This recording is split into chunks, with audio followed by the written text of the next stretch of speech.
Hello students, पिछले वाले video में हमने डी ब्लॉक जो तत्व हैं उनकी परिभाषा, डी ब्लॉक जो तत्व हैं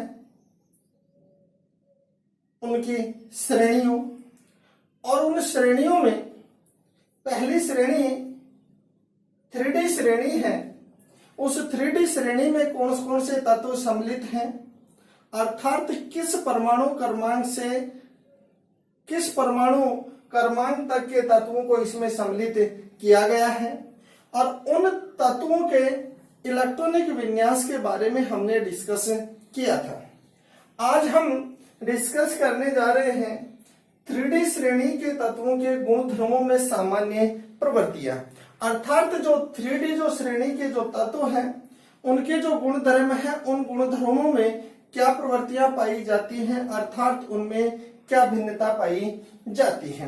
तो सबसे पहला गुणधर्म हम लेते हैं परमाणुीय एवं आयनिक त्रिज्या। तो परमाणुीय या आयनिक जो त्रिज्या है ये होती क्या है, तो यहाँ पे देखो कि परमाणु है, परमाणु में एक तो होता है केंद्रीय भाग और ये होता है परिधीय भाग। तो किसी परमाणु और जब आयन का निर्माण होता है तो बाह्यतम जो कोश है वो क्या हो जाता है, धनायन के निर्माण में समाप्त, लेकिन ऋणायन के निर्माण में संयोजी जो कोश है, बाह्यतम कोश है, उसमें इलेक्ट्रॉन क्या हो जाते हैं, ऐड हो जाते हैं। तो यहाँ पे देखो कि जो ये परमाणु है, इस परमाणु के नाभिक तथा संयोजी कोश में उपस्थित इलेक्ट्रॉन के बीच की दूरी ये तो कहलाती है, यदि परमाणु के लिए बात कर रहे हैं तो वो तो कहलाएगी परमाणु त्रिज्या। लेकिन अगर आयन के संदर्भ में बात करें तो किसी आयन में उपस्थित नाभिक तथा संयोजी कोश में उपस्थित इलेक्ट्रॉन के बीच की दूरी आयनिक त्रिज्या कहलाती है। जब धनायन का निर्माण होता है तो धनायन के निर्माण में बाह्यतम कोश क्या हो जाता है, समाप्त, और समाप्त होने से जो धनायन की जो त्रिज्या है अपने जनक परमाणु की तुलना में छोटी होती है। परंतु अगर ऋणायन की बात करें तो ऋणायन की त्रिज्या में यानी ऋणायन में संयोजी कोश है, उस संयोजी कोश में इलेक्ट्रॉन जुड़ने से इलेक्ट्रॉन प्रतिकर्षण अधिक हो जाने से इनकी त्रिज्या जनक परमाणु की तुलना में क्या होती है, अधिक पाई जाती है। अब बात करें 3D श्रेणी में, तो 3D श्रेणी है, 3D श्रेणी में के तत्वों में आकार पहले यानी आकार में पहले कमी, अर्थात स्कैंडियम से क्रोमियम तक जाने में आकार में कमी होती है, लेकिन मैग्नीज, आयरन और कोबाल्ट है, इन तत्वों के आकार क्या होता है, लगभग समान, लेकिन निकेल से जब जिंक तक जाते हैं तो आकार में क्या होती है, वृद्धि होती है। अब जब यहाँ पे आकार में जो वृद्धि होती है तो आकार में यह वृद्धि है जो अनियमितता है, ये अनियमितता दो कारकों के ऊपर निर्भर करती है, जिनमें एक होता है प्रभावी नाभिकीय आवेश और दूसरा होता है परिरक्षण प्रभाव। अब प्रभावी नाभिकीय आवेश क्या होता है, तो प्रभावी नाभिकीय आवेश इसको जेड इफेक्टिव भी कहा जाता है। तो होता क्या है, तो यहाँ पे देखो अपन ये क्या है, परमाणु है, तो इस नाभिक के द्वारा इस संयोजी कोश में उपस्थित जो इलेक्ट्रॉन है इसको अपनी ओर आकर्षित करने की जो प्रवृत्ति है, क्षमता होती है, उसे तो कहते हैं प्रभावी नाभिकीय आवेश। लेकिन परिरक्षण प्रभाव होता क्या है कि ये क्या है, नाभिक और नाभिक के चारों ओर क्या होती है, वृत्ताकार कक्षाएं। तो यहाँ पे देखो ये क्या हो गया संयोजी, ये क्या हो गया आंतरिक कोश।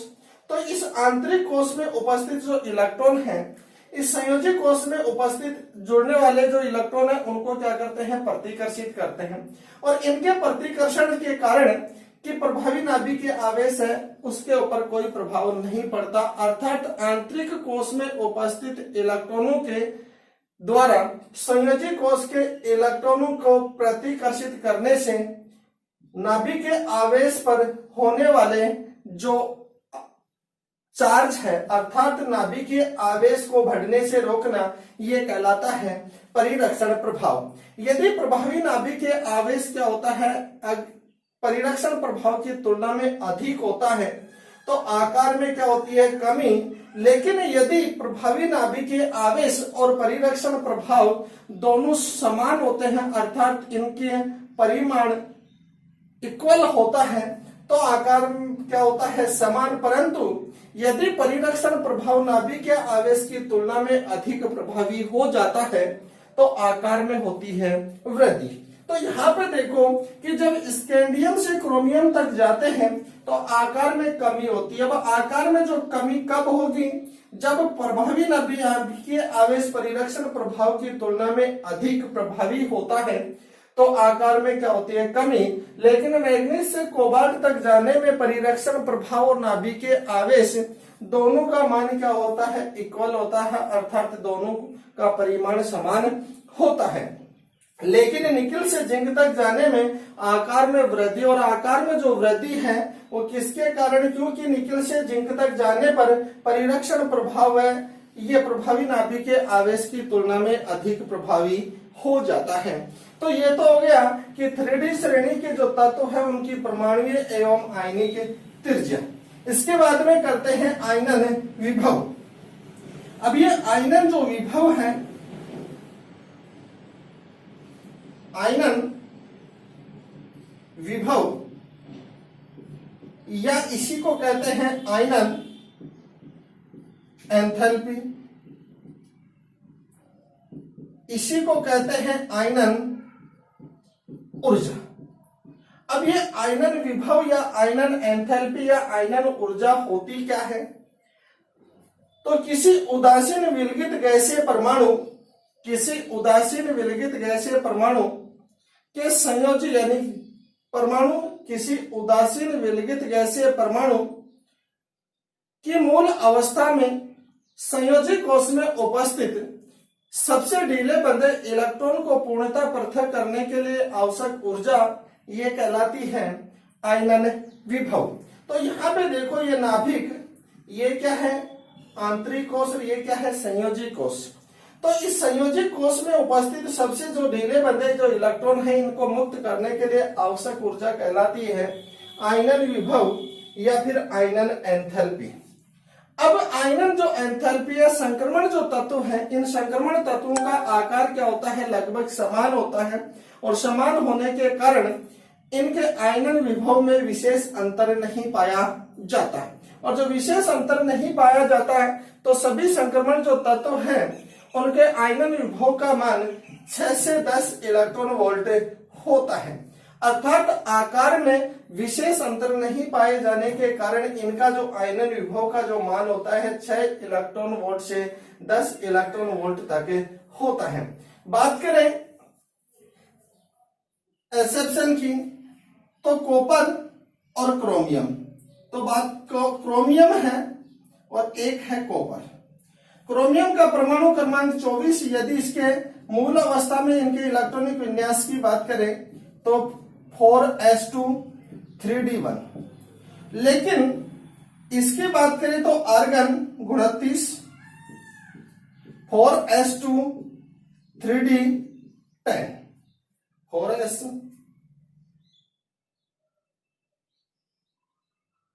4s1 3d5 4s1 3d10। अब यहां पे देखो कि कॉपर और ये तो हो गया कि जब यहां से एक इलेक्ट्रॉन निकलेगा तो ये तो क्या हो गया IP फर्स्ट, लेकिन एक इलेक्ट्रॉन निकलने के बाद में जो दूसरा इलेक्ट्रॉन निकलेगा तो दूसरा इलेक्ट्रॉन निकलेगा तो यहाँ पे देखो 3d5 IP2। इसी प्रकार यदि यहां से इलेक्ट्रॉन निकलेगा तो ये तो हो गया IP1 और ये क्या हो गया 4s0 3d10, ये हो गया IP2। तो क्या हो गया कि क्रोमियम और कॉपर के द्वितीयक आयनन एंथैल्पी का मान प्राथमिक आयनन एंथैल्पी की तुलना में क्या होता है अधिक होता है, अर्थात IP2 ग्रेटर देन IP1। क्यों होता है, क्योंकि क्रोमियम और कॉपर है उसमें एक इलेक्ट्रॉन निकलने के बाद में क्रोमियम अर्धपूरित विन्यास प्राप्त कर लेता है जबकि कॉपर पूर्णपूरित डी विन्यास प्राप्त कर लेता है। और अर्धपूरित एवं पूर्णपूरित कक्षकों का स्थायित्व अधिक होने के कारण इलेक्ट्रॉन निकालने के लिए अधिक ऊर्जा की आवश्यकता होती है और इसी कारण क्रोमियम एवं कॉपर कि द्वितीय आयनन एंथैल्पी का मान प्राथमिक आयनन एंथैल्पी की तुलना में अधिक होता है।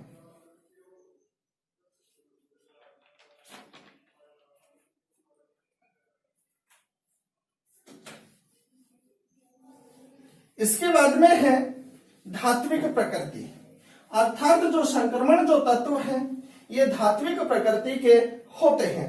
अब धात्विक प्रकृति के तो होते हैं, लेकिन ये धात्विक प्रकृति क्यों होती है? धात्विक प्रकृति कि जो संक्रमण जो तत्व है ये धात्विक प्रकृति के होते हैं। क्यों होते हैं?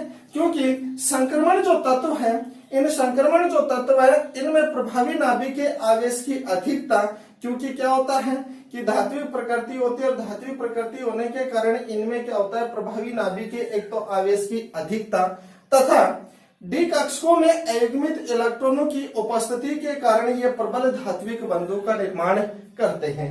क्यों? क्योंकि संक्रमण जो तत्व है उनमें एक तो होता है प्रभावी नाभिक के आवेश की अधिकता तथा दूसरा डी कक्षकों में अयुग्मित इलेक्ट्रॉनों की अधिकता के कारण इनमें प्रबल धात्विक बंध पाया जाता है। और धात्विक प्रकृति के कारण ये जो है संक्रमण जो तत्व ये 3 प्रकार की क्रिस्टल संरचनाओं का निर्माण करते हैं। अब 3 प्रकार की क्रिस्टल संरचनाओं का निर्माण करते हैं तो पहली तो है बीसीसी, दूसरी है एफसीसी और तीसरी है एचसीपी। अब यहाँ पे देखो 3 प्रकार की, तो पहली तो होती है काय केंद्रित घनीय संरचना, फलक केंद्रित घनीय संरचना और षटकोणीय निबिड़ घनीय यानी षटकोणीय निबिड़ संकुलित संरचना।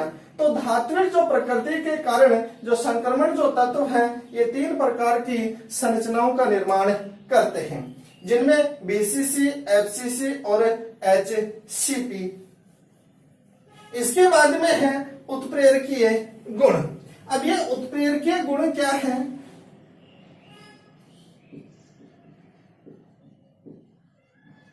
उत्प्रेरकीय गुण अर्थात जो संक्रमण जो तत्व है उनमें, अर्थात जो संक्रमण जो तत्व है ये उत्प्रेरकीय गुण प्रदर्शित करते हैं, अर्थात उनमें उत्प्रेरक के समान गुण पाए जाते हैं।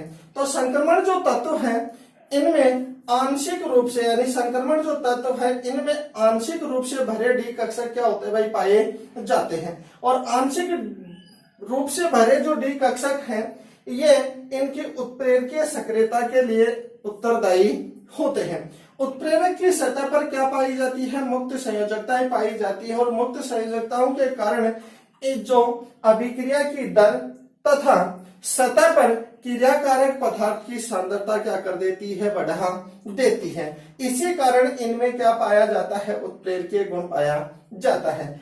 अब यहाँ पे देखो एग्जाम्पल की बात करें तो एग्जाम्पल में पहला एग्जाम्पल है कि पॉलीएथीन से, यानी एथीन से पॉलीथीन का निर्माण, पॉलीथीन के निर्माण है इनमें एकलक इकाई होती है एथीन। इसका बहुलकीकरण करवाते हैं तो बहुलकीकरण में होता है TiCl और टाइटेनियम क्लोराइड, और टाइटेनियम क्लोराइड है इस एथीन का बहुलकीकरण करके इसको पॉलीथीन में क्या कर देता है, परिवर्तित कर देता है। पॉलीथीन क्या होता है, एक बहुलक होता है। तो पॉलीथीन के निर्माण में टाइटेनियम क्लोराइड का क्या किया जाता है, उपयोग किया जाता है। इसी प्रकार अमोनिया निर्माण की हैबर विधि, और अमोनिया निर्माण की जो हैबर विधि है इस हैबर विधि में आयरन उत्प्रेरक की तरह प्रयुक्त किया जाता है। N2 plus H2 2NH3 3H2। यहाँ पे देखो ये क्या है, अमोनिया निर्माण की हैबर विधि जिसमें Fe/MO का उपयोग किया जाता है।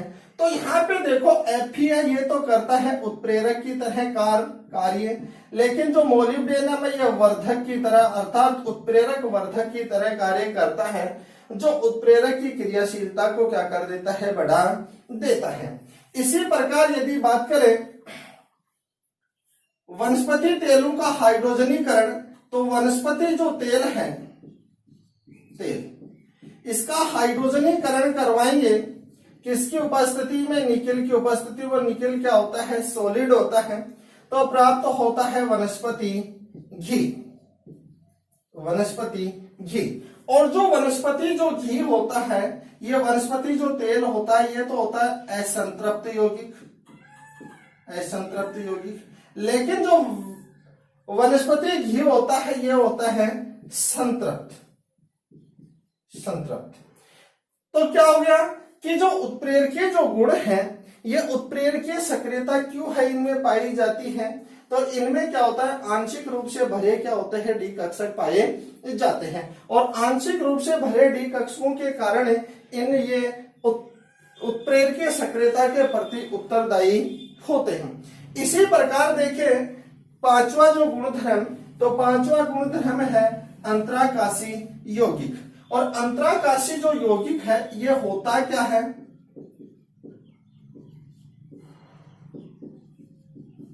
अंतराकाशी यौगिक।